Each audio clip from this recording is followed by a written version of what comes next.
Okay, so thank you for joining me today. I'm Erica Cavelli. I am an agent as of 17 years. I run a team called Cavelli and Company. You can follow us there. You can, sort of elaborate on some good branding tips. We're on all platforms. So social, I'd say that Instagram is probably our largest platform. And so I'm here to talk to you guys about building your brand today, and I'm happy that you're all here. I'd like to make it interactive. If you have any questions, feel free to jump in. Of course, I have a lot to say in a short amount of time, but I'd also like for you guys to get as much out of this as possible. So without further ado, again, Erica Cavelli here at Compass in Boston, and running a team called Cavelli and Company, and I've been doing this for the last about 17 years or so. Okay, so our agenda here today is we're going to talk about your brand starter kit, an online audit. What's your why? Let's talk about developing a plan, creating consistency and how that is key to your business, and what some of our favorite tools are.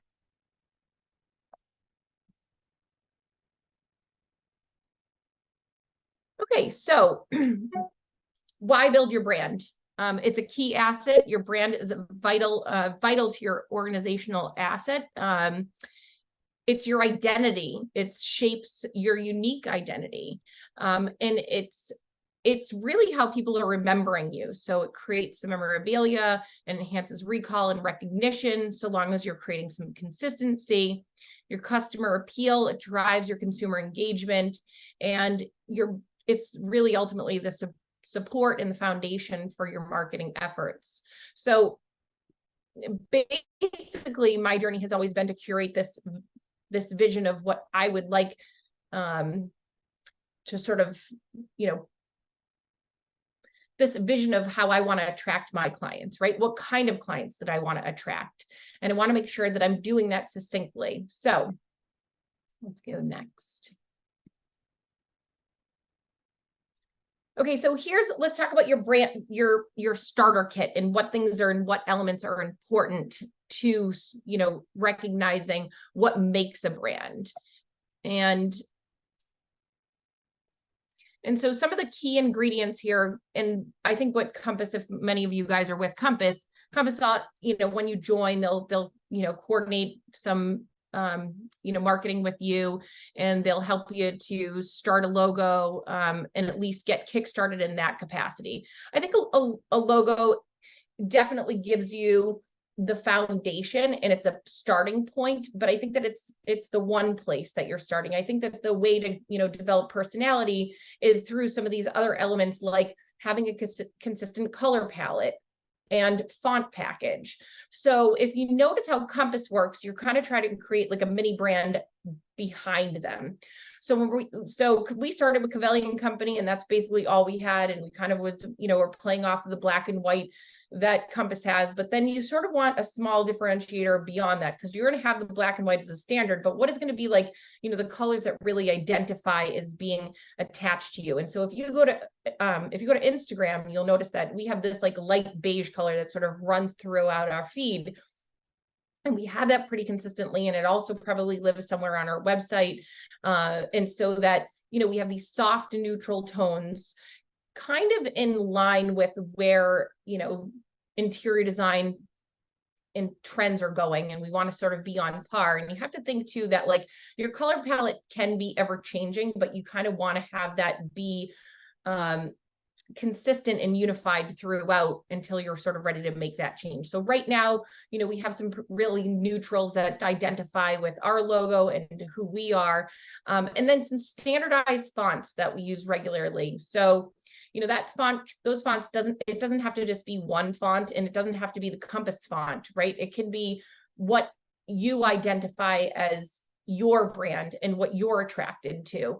And so we have like 3 different fonts that we run, and I'd say that layering things is a really good way to obtain attention. So if you're just sticking with the one font, it actually might not be as attractive as if you were to layer some of these fonts. And you'll notice that if you use Canva as a tool, that you can go down to the elements and pull some of those, and they'll already kind of line up some ideas for you on how to layer fonts together. And so So maybe it pulls and it starts with your logo, and maybe that's a particular font. And then you kind of have some things that are a little bit more fun. Like you might do some sort of a script layered with something like Garment or whatever, which is like a little bit more standardized, like what we're seeing here. And then we want to create a narrative, to your brand, and what is your brand story, so that it weaves together your history, your value, your purpose, and invites connections that resonate. And then your audience, who are you speaking to? Does your logo, your color palette, your font package, and your story, is that all guiding your clients to you, the type of client that you want, right? And your social platforms are a dynamic stage for you to be able to get this message out to your audience. And I think everybody can attest to, why social is so great. I mean, it's a cheap way to be able to get out your information pretty quickly. And I got into this business a long time ago, and I'll never forget the guy that I worked for, the original broker. He looked at me and was like, well, I don't really know why you're putting any of this stuff on Facebook. Direct mail is where it's at. And so, to this day, I kind of laugh at that, because obviously direct mail does its own good things, and it's actually a part of what your package should be, and how you should really be unifying your brand. It should be a piece of your marketing plan. However, the quickest way and the fastest way to get your information out and have people identify your brand is through social media. So I just think it's kind of funny that this guy obviously had no clue what he was talking about. Okay, so what I recommend is that you give yourself an online audit. Okay, when you type in Tracy Anderson, what comes up? How do you appeal? What does your Google search look like? And it should be that if you're creating consistency, which should drive SEO and traffic and whatnot, that you should probably come up right away, and you should be taking over 90% of that front page, if not all of it. And that should be through places like, okay, well, Compass has a site for you. You have your own website, you have your social feeds. And if you're posting regularly, you're going to come up as predominantly as possible in what you do and what you're most attached to, be it real estate. So when you type in Erica Cavelli in Google, that's really all that populates, right? So when you're first getting into the business, it's kind of hard to do that. But through some of the tips and tricks that I'm going to teach you here, you'll be able to create that consistency, which will help to, when you go to search your name on Google, you'll be that front-facing person, that one person that's always associated with real estate. So give yourself a meticulous examination.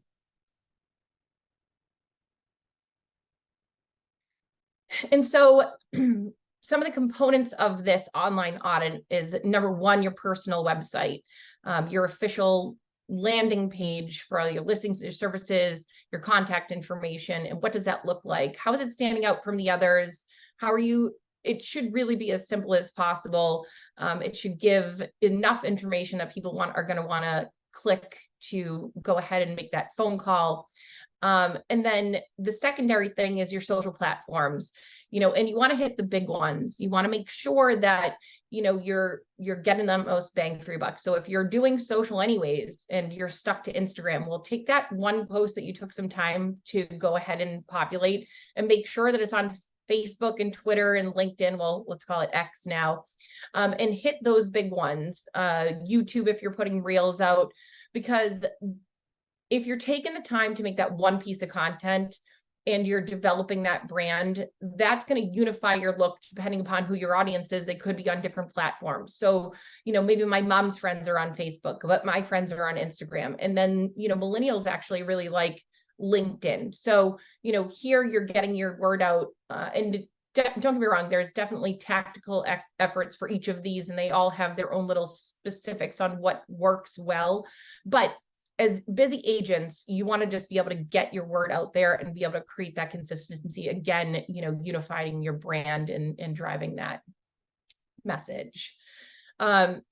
the other place that you really need to look, and I tell new team members this too, because it's a whole checklist and audit that we do for our team members to make sure that they're going in here and talking about where they actually work. So if you're going to Zillow and realtor.com, you want to make sure that you have whatever that quick description is, your elevator pitch is attached to that, you're attached to a team, whatever it is. But if somebody goes to look you up on realtor.com, and don't get me wrong, because I absolutely utilize this when I'm working with another agent, or let's say I'm pitched against another agent. Well, I know that my realtor.com profile is a public profile that people can visit, and they can see all of my reviews attached to it there. So if I say, hey, listen, this is a great way for you to kind of figure out who you're working with here. And I'd say, do yourself a favor and go look at us in comparison to whoever else it is that you're looking at. And 9 out of 10 times we're going to resonate higher. We have about a 97 reviews on realtor.com because we do a really good job of our back end situation where we're asking our clients for those reviews, and we're making sure that they make it to those platforms that are really that help people to make good decisions. Welcome to the living room at 38 Oh, Grove. that's interesting. I didn't know that that voice was going to be on there. Okay, so your local business directories, listings on Google, My Business, Yelp, and other local directories. Do you have anything on there? I try to stay away from Yelp because I think that sometimes, you could have some disgruntled people that might write something bad and then it kind of lives there forever. But obviously we don't encourage those people to make those kind of decisions. But I don't have a Yelp, but I do have my Google business page, and that is clutch, because if you can designate yourself in your specific area, and when somebody does a Google search on you and you land on a map somewhere, and then you have all of that credential attached to you, and you have reviews, and you have some of your listings on there, that resonates in people's subconscious pretty highly. And it says, wow, this person must be good at what they do. And also, look, they're on Google here. So again, if they're comparing you to, some other Tom, Dick, and Harry that runs in the same circuit, they're also out of the team, but they don't have any real online presence. You've done yourself some due diligence here. Blogs and articles are really good ways to also help your SEO and point Google towards you, because you're maximizing your efforts there by going ahead and talking about what you do regularly. Again, like for when we're setting up our social for the month, what we'll do is, we'll go in and say, okay, out of all of these posts, which of them can be blogs?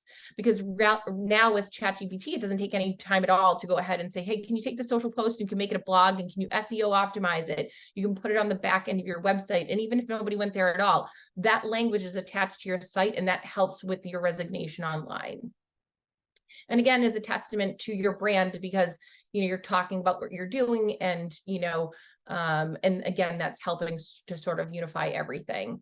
And then testimonial sites. Okay, so a platform where your clients can leave reviews. So we use something like, I think it's called Real Satisfied is what we use. And I don't know if you guys use that. That's great. It automatically takes your review and puts it onto realtor.com and a couple of other spaces. At the same time, I've really actually been trying to push the Google reviews, and that I don't have an automatic push for, and there may be one that you guys know of, but I don't. So sure, we like the Real Satisfy review because it does put it on realtor.com for us automatically. But moreover, I feel like Google is kind of like a god in terms of the internet. And so if I had to choose, I'd rather my review be on Realtor, on Google. And that's sort of a newer thing for us, because I feel like we were always working towards realtor.com and Zillow reviews and all that good stuff. But I feel like, if there's one spot that people are going to is, hey, did you Google it? Okay, so what's your why? Defining your purpose and your position will determine where your brand fits in the industry. So here are 3 core steps to defining your why. One is self-reflection. Consider your personal motivations, your values, your passions that drive your business ideas.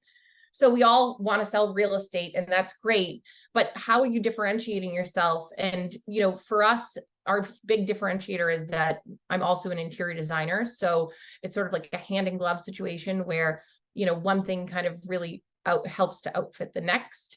But what's your why, and what really makes you stand out? Understanding your audience, obviously identifying the needs of your target audience, like, who is it that you really like to work with, right? Because maybe you don't really know who your target audience is. Maybe you're very new and you haven't really gotten there yet, but who is it that you'd want to identify with? And who is it that you really like and jive with? And what's your unique proposition? Define how your business is unique, your business uniquely addresses problems and fulfills a need. And how does it set you apart from the market? So all these things I'm sure that are, pretty standard stuff for you guys to think about, but I would encourage you to sit down and really, really think about this, because I feel like any business is good business. At the same time, the more tunneled in that you can be, the more you'll thrive. So developing a plan and a strategic roadmap to your success. And so this is where we kind of talk about some of the nuances. So create your playbook. What's your monthly plan? And this playbook, I'd say, we can think about it as we can think of it as like an overarching umbrella, right? And so I'll dive into this in a second. But for us, we'll do a billboard, which is like a really big standout situation. And it's not necessarily that business is going to be driven to me necessarily because of this billboard. It's not like people are going to call me and be like, oh, well, she looks like she sells real estate. It's another avenue in which we're succincting that identity and creating that subconscious appeal that says, when I'm going to sell, I'm going to use Erica because I've been seeing this on a granular level. And then I've been seeing this like, okay, maybe in a newspaper, or maybe it's a magazine of some sort. And then ultimately I see her on this billboard. So she must be doing something right. So basically all we're doing is, we're creating that brand identity and helping our clients, and paving the way for when the time comes that they know that when they hear real estate, they think of Covelli & Company. And from there, they're able to make that decision a little bit more clearly, or at least give us the phone call. So for our playbook, we're really looking at like more of what we put a lot of our strategy in is in our monthly plan and our weekly output, and then our blasts on all of our channels. So think about how you can get the most out of any content that you've created. Don't be afraid to rip off and duplicate. If you see things that other people are doing, nothing is actually, hasn't been done before, really, if we think about all the content that's ever been made. So what I would say is, save some of the things that appeal to you and try to utilize those to your benefit and put it in your own words. And then I'd say, lastly, especially on social media, like I think that we can all get into the idea that we just want to talk about real estate constantly. But if you find that unique value proposition, that's 80% of what you want to be talking about is the sort of the other thing. So for us, we talk a lot about design. We talk about, lifestyle and self-motivation and motivational stuff and leadership stuff and things of that nature. And then we're folding in that 20% of the time to make sure that people understand the success part of things, that we are successful and proof is in the sale, right? So we do show them that we're selling property, that we're listing property, and we do that regularly, but not necessarily on this grid, but maybe through more like stories. And so I can sort of dive into that a little bit more here. So again, our plan is that we have a billboard for brand recognition yearly. We might have some sort of a client appreciation event, and that's always great to document because you're able to take, that gives you really good material to go ahead and utilize for posting later. You can see how fun you guys are and how great you are to work with. And then we might do a yearly recap on everything that we've sold and be able to tell our audience about that as well. Bi-yearly, we might hit like a high profile magazine or a newspaper, and we might spend some of our marketing dollars there. And then we might send our sphere a little bit of a mini mag, like here are some of the success stories that we've had this year, just touching base basically to let you know that we do this regularly and often. And I think that if you look at and you keep a tab on your business and you're really tracking things, that you'll notice that 80% of your business is going to come from your friends, family, and sphere. And so it's really important to not forget to be talking to these people and to spend a little bit of money there, because you have to spend money to make money. And then quarterly, maybe some contests and giveaways through your social media channels, in collaboration with some local partners. It's always good. Conversations are really where our business is at. So if you're creating those partnerships with some of the locals that are in your area and other shops and whatnot, everybody's here to help each other and point each other in those directions. So you might do something like a team up Tuesday in the quarter or something like that. And then for our monthly, again, we're really focused on that social calendar. We include like 4 rotating monthly brand specific campaigns. Like for us, we do a Builder Up campaign. And what that is that we pick one woman-owned company a month, and we feature that particular woman, and we give her a platform to stand on, and we are able to go ahead and expose her business to our audience, which we have about 11,000 followers on Instagram, but we go ahead and make sure that it hits all the platforms. And so I think collaboratively, maybe we have like 15 or 20, which is not a ton, but it's still more than they might have. Maybe they're just starting. And it gets our audience focused on them, which is kind of a nice way to give back. So it's one of our campaigns. And then, attend events, whether they're real estate run or whatnot. I mean, I think, again, being able to shoot people to your website, helping them to understand what it is that you do, what your unique value proposition is, and just being able to go out there and have conversations is a really good way to help spread the word. And then weekly, a lot of people will say, okay, well, so what is this plan? And we'll dive into this next, but consistency is key. So our weekly plan, which, really blends into the month, is, okay, we're folding in the things that we know that our audience really likes. And so the audience in general, what I found is, okay, they're okay with it just sold. Like they don't mind to see it, but what they really like to see is our lifestyle photos. They love reels, before and afters. Coming soon's, just listed, and just sold. It's sort of like the sprinkle on top. Again, if we're talking about 80-20, 80% of the time we need to be doing these lifestyle things, these reels, before and after testimonials, things of that nature. And coming soon's, just listed, and just sold need to be more that 20%. Oh, by the way, and because of all these efforts and things that I do, here's the 20%. Here's the things that we are selling. It's like, okay, well, you have to share the posts that you've made, put them on your stories, and you should be sharing your daily life, right? Like if you have kids, it's always fun to include them in what your activities are. Did you do something fun that weekend? Maybe that's good content that you can create a reel out of. But I just always have my phone out, and I'm always putting Instagram up, and that's where I take like 90% of my photos and videos is on there, and then they automatically save to my camera roll, which will allow me to go ahead and make content. So I think that, it's a good sort of rule of thumb that we do need to do a lot of documenting, and it is a part of what our journey is. Regardless if we love being in the thick of negotiating a deal, we have to be telling people what we're doing. And it's the quickest, easiest way to be able to do that. And maybe you don't have to put anything together, but maybe at least what you did was show people that you went on a couple of showings today and you talked about some of the nuances about those properties. Maybe you did some broker tours because maybe you didn't have any showings this week, but you utilize whatever you have to be able to help people to understand that this is what you're doing daily. Okay, so consistency is key. It ensures coherent and dependable brand image, enabling customers to connect, relate, and trust your business more effectively.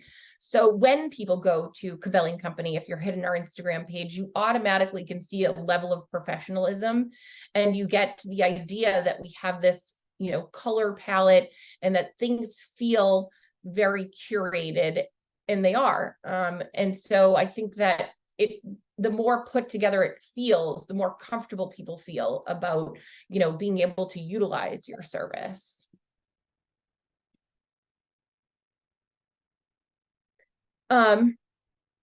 So, just more on consistency. It's really difficult, I can say this myself, and the only reason really why I get to do all these things. I mean, we do hold, we're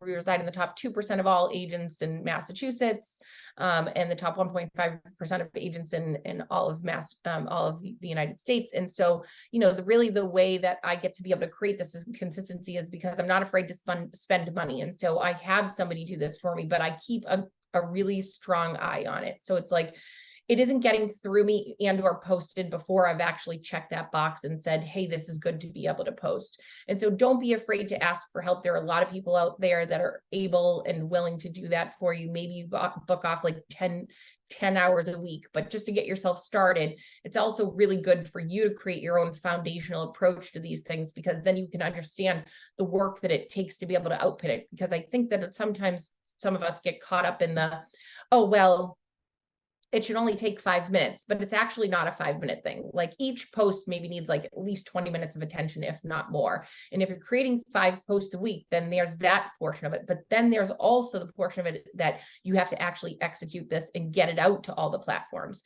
Because why have created all this content to take it nowhere, right? Like you want to make sure that you're sort of getting it as much of a reach as possible. Oh, okay. So let's see. We got a message here. Okay, okay, so our favorite resources, as we're wrapping this up so that we can maybe have some questions for the end of this. The ones that I use are the ones that are highlighted, and we do use Dropbox, but the ones that I'm using to curate content, and not even content, like, I mean, I create our billboards on this. I mean, I use it for just about anything. If I'm creating a t-shirt, maybe it's a bag, whatever. Canva is an incredible tool to be able to really create anything, right down to a social post. You can create a reel in it and whatnot. So Canva for the creative coupled with ChatGPT, which has been an absolute godsend. And I think in some ways it is probably kind of scary, but for us feels like, holy crap, I don't have to sit here and think about every single word, because I can put in a few words and I can say, hey, this is what I think I want to say. And then it goes ahead and you say, create a social post that'll go viral to the tune of this. And then it'll spit something out that you're just like, well, this sounds a million times better. But then I'll say to it, hey, listen, this is a really good post. This I'm going to take and go ahead and make it a blog, because then I can get that much more squeeze out of it. So I'll go ahead, I'll put it on my luxury present site, we'll put it in the back end, create a couple of photos to it. And then there we go. Like when somebody goes to search these particular terms, whatever it is, before and after of this primary bathroom, or, you know, how we work with developers, why it's important, whatever the topic may be, ChatGPT just saved me hours of time, and not just me, but even the people that I have utilizing it. Grammarly is another good one. If you really want to kind of use your own voice, it'll just make sure that things, you know, are appointed or well appointed, and maybe give you some tips and tricks on how to, you know, make it a little bit better. Quillbot is probably a step up from Grammarly, and it has more of an AI function where if like you maybe want to restructure the sentence. And by the way, you guys, this is an incredible tool. All 3 of these things are incredible for your listing descriptions.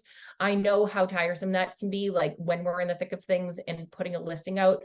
These tools are unbelievable. So definitely utilize them, if not for these purposes, but definitely for your listings and whatnot. Dropbox is a really good organizational tool. You know, that's where we keep all of our listing photos, but Google Drive is where we function. And I use the Sheets tool out of that to create a structured system week by week of what we're putting out, and be able to go ahead and check those boxes and make sure that it is going out in a timely fashion and that these things do actually happen. Planoly is a good place to go ahead and see what that grid looks like, so you're curating that brand a little bit more. And Blink is kind of off the topic a little bit, but I threw this one in here because your brand actually starts with that initial conversation that you're having with people, and how we talk about how important conversations are. Blink is a contact. It's a way to share your contacts. So it's an app that you can download. You can make sure all of your social platforms are in it. You can make sure that your website's in there.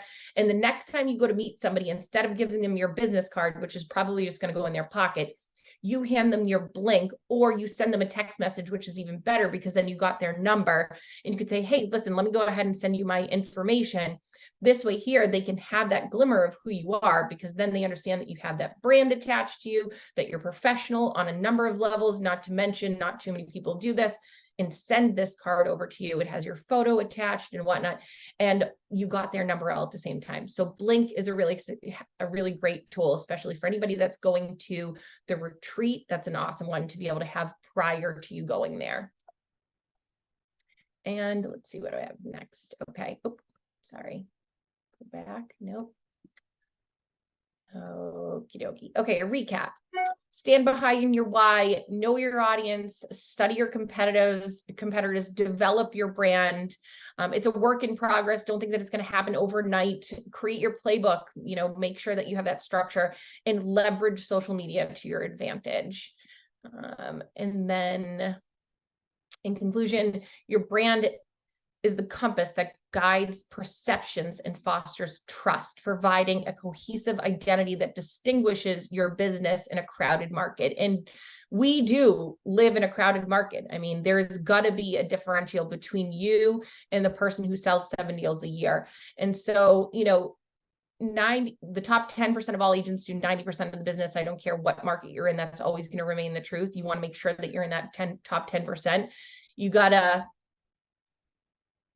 talk the talk and walk the walk. And, it's honestly like just owning what it is, right? And who you are, walking through that door with confidence. And this really helps to develop that confidence as well. It's like having a great outfit on.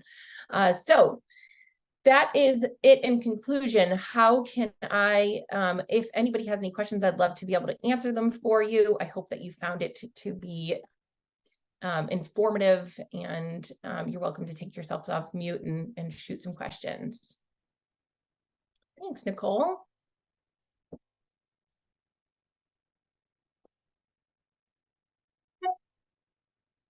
Tracy Anderson, the workout guru, has hacked a Google search.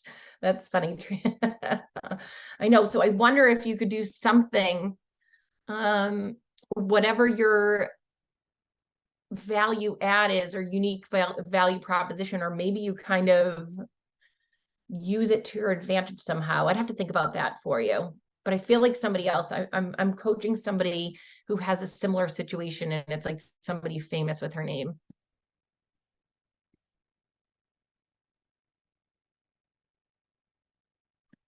Okay, so Nicole, I know you have a format or music concession. Erica, I have a question for you. Sure. With regard to the testimonials, do you, a few things there. One, do you give them a specific format? Do you guide them in how you want them to do that? And when do you ask for the testimonial? This is a great question. And is it different if you're asking them to give you a testimonial that you could put on Instagram versus something that would be on your Google page? Okay, so the way that we ask for, so there's a newfound way that I've found that works out really well when you're asking for testimonials, and you ask when the client is happy, when you know that you won something for them, whether it's you got them the deal or you pushed through an inspection and everyone's happy and they're smiling, and you say, hey, listen, what would be great? Could you do me a favor? I'm going to shoot you a text message with my Google review page. Would you mind just going ahead, giving me 5 stars and writing a few nice words about me, and make sure you include my name in it, because it's important to the Google search of how I go ahead and resonate online. And so if you could take 5 minutes for me, I'd be so grateful. Is it possible that you might have the time to do that? And or is it crazy to think that you might have time to do that? Because then you're sort of utilizing like a reverse psychology thing on them, because prompting that no versus the yes, well, like no, that's no problem at all, resonates better with the client than getting them to say yes. But if you've hit that stride with them, that's the point where you want to be asking them. Now, I won't say that we get that from our people all the time. We just have a follow-up method that says, hey, it was really great working with you. Could you please take 5 minutes of your time and go ahead and give us a 5-star review and write us a few kind words? So grateful. And then if I see that they hadn't, which I think is ridiculous, by the way, okay, because we basically jump through hoops for these people, and the fact that they can't give you a review is bullshit. Just saying. Okay, so I'll go back and I'll follow up and I'll say, hey, you know what? We sent you that Google review, but I didn't see you write one. Would you mind taking 5 minutes so that you could do that for me? Here, I'm going to send you a link. And if you send it via text message versus via email, I think we're all bogged down with our email. Our inbox is like flooded with to-dos. So if you just send it to them there, maybe at a timely fashion, almost like noon time, where like they're having lunch and they might have a second to go ahead and do that. Or maybe it's like, I don't know, a Saturday or something. You know, that might be, those might be some tips and tricks. Okay, thank you. Yeah. And so Real Satisfied is what we use. And also, but I've been also couching in there. And I think that I've actually restructured the email format that we sent out to say this Google review. And I put the link right in the email so that you can't miss it, right? You got to make this thing like bulletproof. And then you got to make sure that you have a list, right? So our operations list says in a checkbox, did they write the review or not? So we can go back and see. And they might do an audit after 6 months and say, okay, well, these 3 people didn't. And then you might just pick up the phone and say, hey, how's it going? Is there anybody that you might need out of my service providers that can help you out, like an electrician or a painter? How's everything going? Do you love in the house? Blah, blah, blah. Oh, by the way, would you mind just give me that review? We're just looking really quick. And I see, I'm sure that you didn't have time because, you know, life's crazy, but it really helps us out. Me and my family could really appreciate, you know, would really appreciate you going ahead to make that review for us, you know, so hopefully that helps. Okay. Anybody else? I'd love more questions. Somebody got to have something. Roger, Fireflies, Stephen, Ryan, Jeff, Nicole, you said, I need to give us information. Nicole, do you want to just kind of voice what your question is? Sure, thanks. So I've been doing this forever in terms of selling real estate, but have really never come up with a brand. So typical.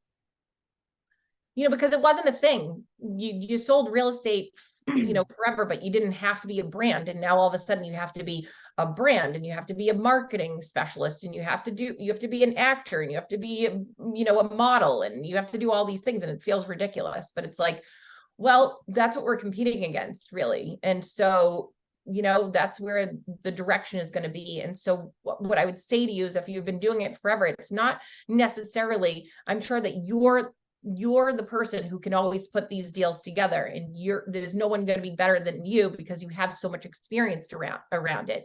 But don't put too much pressure on yourself to be the person who goes ahead and helps to create this brand for yourself. Utilize somebody, you know, in your network, somebody young who can help you and maybe sit down with you for 10 hours a week, and you can push them to do it, because just a little bit of momentum and creating a little bit of that consistency is going to get you that much further. thanks, appreciate it. You know, and make sure that you make time for those. Like, let's say you have a killer listing. Hire the photographer, go over there, take the photos. If you get 20 photos, that's 20 posts that you had that you didn't have before. And by the way, nobody's going back to see what your photos were before, so you can just recycle them again. I mean, I have photos from like 2016 that I'm using still. And maybe there's a few more wrinkles, but nobody needs to know. Thank you, that's great. Yeah, you're welcome. And then where's the best fit? So Victoria, are you still on here? Thank you. And where's the best place to find somebody to help you with your social media? Instagram, LinkedIn. Yep.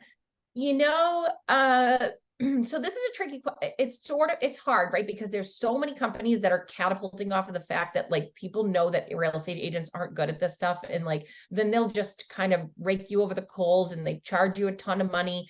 And I've kind of been there, done that before. So what I find is that I want to be in control, and I want to make sure that things are happening the way that I want them to be, and that the right information is going out. So if I leave it to some company, they're going to put out some generic stuff that maybe it doesn't even correspond to what I'm thinking, right? So I would say that hiring an intern is a really good way to, you know, to get your feet off the ground. It's cheap, it's, you know, it's easy. Or maybe there's somebody who just graduated with a marketing degree or with a concentration in social media marketing.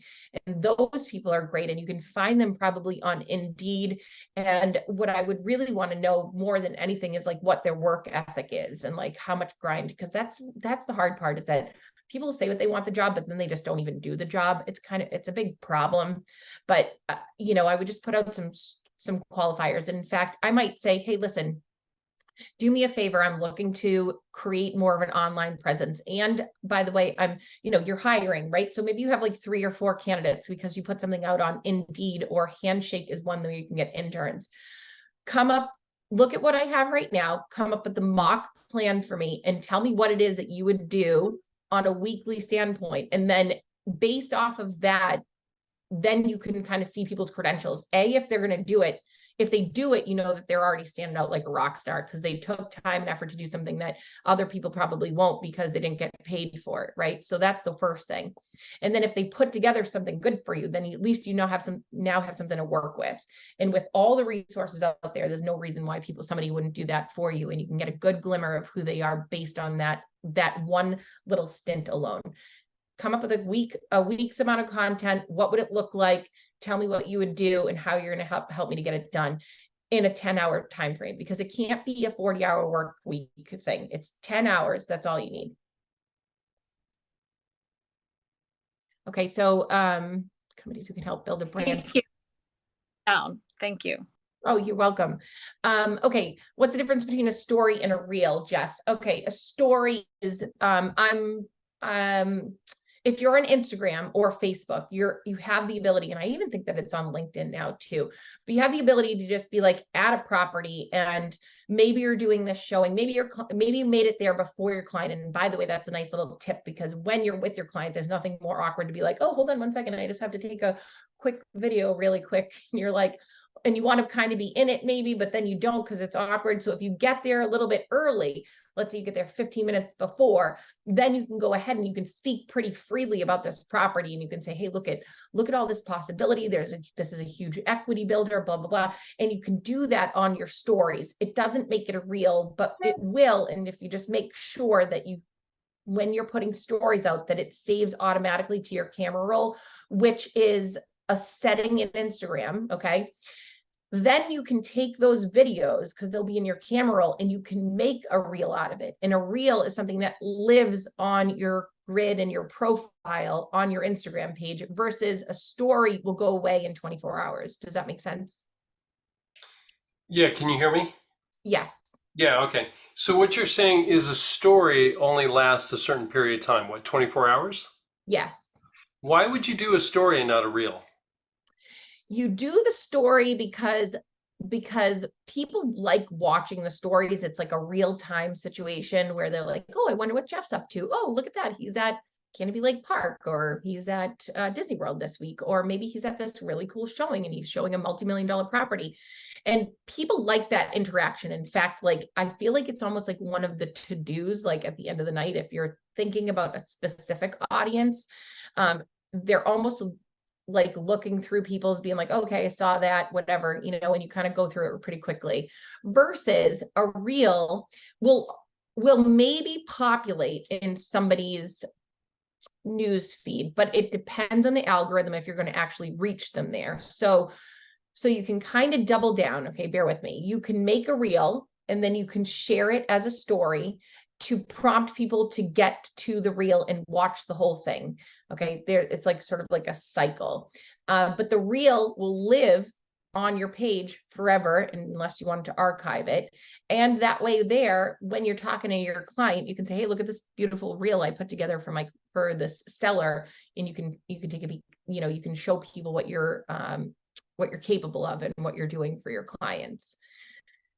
And by the way, you don't have to make the reels. If you have a videographer, which is a good thing to, maybe get even one like quarterly to do some things for you, whether you have a great listing or whatever it is, but they can make reels for you, and they should be like small 30-second long little videos that kind of tell a story. Again, going back to your brand, you want to tell the story, and that's what reels will help you do. And do you think you physically have to be in the frame or could you just narrate it? No, you can just narrate it. In fact, I honestly like, especially if I'm doing a story, like it's kind of awkward to be in it. I find, I mean, I think that the more you can step out of your comfort zone, the better off you're going to be, and the more authentic version of yourself that you can show people, the more that they're going to like you and that they'll want to like engage with you. And it's hard for me too to want to be in that stuff. And it doesn't look like that. By the way, if you go to my Instagram page, it looks like I love taking photos of myself, but in all honesty, that's like like I do it maybe once or twice a year. I have a photography session done and then I just bang it out and I use those photos for the rest of the year. But in reels, no, I think that it's fine if you narrate it. And at least if you're just even getting a comfortability with that, maybe eventually you can be in them if you hire a photographer and you can get in there, because now I'm having some professional ones done through a company that I'm using called Cure, which is not cheap, but they do a good job and they're helping me to explain more professionally what it is that is our unique value proposition versus like what is like this, hey, this is a property that I designed from floor plans to finish. Look at these before and afters. Let me talk about the nuances of what makes this property great and why it sold for top dollar. Okay, I don't want to hog everyone's time, but again, so reels and stories are both on Instagram, correct? Yes, but they can also live on Facebook. Reels are essentially a derivative of what Twitter is, and TikTok. So basically TikTok or Instagram stole TikTok's video idea and added it to their platform. Okay. And so, and then there's YouTube Shorts, which are kind of the same thing. So you can use this content really everywhere. It's just that you might make it in something like Instagram. Does that make sense? Yeah, so you just repurpose it. Yeah, and I'd say repurpose anything that you do. Whatever you spent time on, there's no reason why you can't put it everywhere, because LinkedIn is huge right now. I think people are really off put by like, the algorithm on Instagram and how irritating it is, and and then Facebook, and they want you to put money out there. But like, again, you're looking to connect with the people that you already know and that know, like, and trust you. And that's what makes social platforms so good, because again, 80% of our business comes from there. So you want to just be able to explode this information to everybody everywhere. And you don't know where your audience actually lives. Maybe your audience is on LinkedIn, maybe it's on Facebook, maybe it's on Instagram, but you want to be able to hit them all, because who knows whose attention you're going to get through what efforts you might put through. And if you're taking time and effort and money, you might as well take the extra 10 minutes and put it on everywhere else. And somebody else might have a different strategy. Like if you're going to talk to a social media management company, they're going to tell you, oh, we don't put on LinkedIn what you put on Facebook. But you know what? We don't have time for that. As agents, we're busy. We want to be selling property. We want to be showing property. We want to be negotiating deals, and we want to be making paychecks. We don't necessarily want to be making reels. And I'm going to be the first person to tell you that. But you have to do it. It's what it is, right? It's how we've landed. It's whoever started this escapade. Now we're all in it and we got to win it. So yeah. Thank you. Yeah, you're welcome. All right, guys. Well, if there's no other questions. One last question. Oh, yeah. I have one last question regarding LinkedIn. I know that Instagram can feed direct to Facebook. Is there an easier way, seamless way to get it onto LinkedIn? So you can use, so you might have to, there is a direct link from Instagram to Facebook. What I will say to that is, okay, the good news is that you just want to get it there. So, but there's nuances that if you're tagging particular people on Instagram, that it's not going to tag the same people in Facebook. And you might want to use that to help that cross-pollination. Let's say, you used, I don't know, maybe it's a client that you want to tag in something, right? So you just have to be careful and mindful about those things. Now, the way to be able to post, there are a number of platforms that you can use to go ahead and take one piece of content and push it everywhere. Hootsuite is one of the ones that we've used in the past. What we find, again, I'm a giant control freak, so this is just like for me alone, is that I'm not able to sort of manipulate things how I want them to be specifically. Some of the hashtags don't come over, some of the tags don't come over, and it's not bulletproof. However, it's a really good those tools are awesome to be able to just help you get batch content out quickly and efficiently, and know that at least lives out there, because that's half the battle. Just get it out there. So I recommend, if you don't have a whole team behind you, that, you know, you do lean on a service like that. And by the way, you guys, ChatGPT does so much more than just spit out copy. You can ask it anything. You can say, can you create my real estate social media plan for the month? And can you put it in a grid? And it will. Yeah. You can say, what's the best social media marketing platform to use to help me push my content? Do you like Hootsuite or this one better? Planoly. So you can use it, because basically it's like combing. I want to say it like combs through the internet in the most refined way. And instead of you doing the Google search, it kind of does things more quickly and efficiently for you. And I think that that's what we need, because we're all over the place oftentimes. So when we get a few moments to be able to, you know, harness what we have, we want to make sure that we get valuable information in a quick and efficient amount of time. And I find it to be awesome. And there's other ones out there, but that's what I've been using, is ChatGPT. I'm obsessed. I'm actually just scared that it's like going to go away. I'm be stuck doing this by myself again. Brilliant. Thank you. Okay. All right, guys. Well, you guys are awesome. If anybody has any questions, you feel free to reach out to me. Cavellico.com is my website. You can take a look at us there. You can feel free to use any of my ideas ever. I'm not going to say that they're riveting, but you know, they do a pretty good job out there. So you're welcome to follow us, comment, like, rip off and duplicate, whatever it is. And otherwise, my phone is always on. So I hope you guys have a great weekend. Bye.